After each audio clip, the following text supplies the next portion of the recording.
ప్రభువా ఇంటి విషయంలో ఇంకా రకరకాల సమస్యలు అన్నీ కూడా తెగిపోవును కాక ప్రభువా మీకు స్తోత్రములు.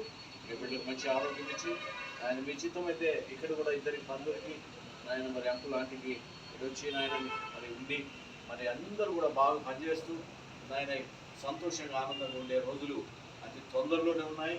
త్వరగా రప్పించే దేవుడు, త్వరగా ఆశీర్వదించే దేవుడు ఈ దయ ప్రభా. మరి బ్రదర్ వివాహం కొరకు ప్రార్థన చేస్తున్నాం, తమ్ముడు వివాహం కొరకు ప్రార్థన చేస్తున్నాం. ప్రభువా కనికరించండి, మా జీవితంలో కార్యాలు చేయండి ప్రభా. మంచి సంబంధాలు తీసుకొని రండి, మీ చిత్తంలో జ్ఞాపకం చేసుకోండి ప్రభావ. తండ్రి అలాగే చెల్లెమ్మను దీవించండి, ఆమె ఆయన డిగ్రీ చదివిండగా తగినటువంటి ఉద్యోగము వచ్చినట్టుగా సహాయం చేయండి నాయన. మీ బిడ్డగా మీ యొక్క సాక్షిగా నిలబెట్టుకోండి తండ్రి.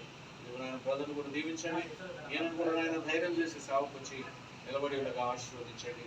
ఇప్పుడు అన్నదూరం మీరు చెప్పిన మాటలు ఆయన అద్భుతమైన సలహాలు, ఆయన ధైర్యపరిచే మాటలు, బలపరిచే మాటలు బట్టి మీ స్తోత్రములు ప్రభువా. మీ బిడ్డలకు మీరున్నారు తండ్రి, మీరే కొండ, మీరే బండ, మీరే ఆశ్రయ దుర్గం ప్రభువా.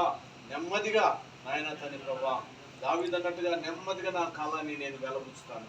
నా దేవుడు గొప్ప దేవుడు, అద్భుత కార్యాలు, ఆశ్చర్య కార్యాలు చేసిన దేవుడు అని చెప్పుకుంటూ తను ఏ విధంగా అయితే మనసును నాయన మరి నిబ్బరపరుచుకుంటూ ముందుకెళ్ళాడు, అలాగే మీ బిడ్డలను ధైర్యపరచండి, మంచి ఆరోగ్యాలు దయచేయండి, ఈ కుటుంబం చుట్టూ మీ కాపుదలు దయచేయండి. మీ బిడ్డలందరినీ మీ చేతులకు అప్పగిస్తూ ఉదయకాలపు శుభములు దీవెనలతో కుమ్మరించమని మీకే స్తోత్రం చేసి ఊరికి వెళ్తుండగా ఆయన బిడ్డలను ప్రయాణం అంతటి దీవించమని యేసు నామమున ప్రార్థించున్నాము తండ్రి. ఆమేన్. మంచిదమ్మా.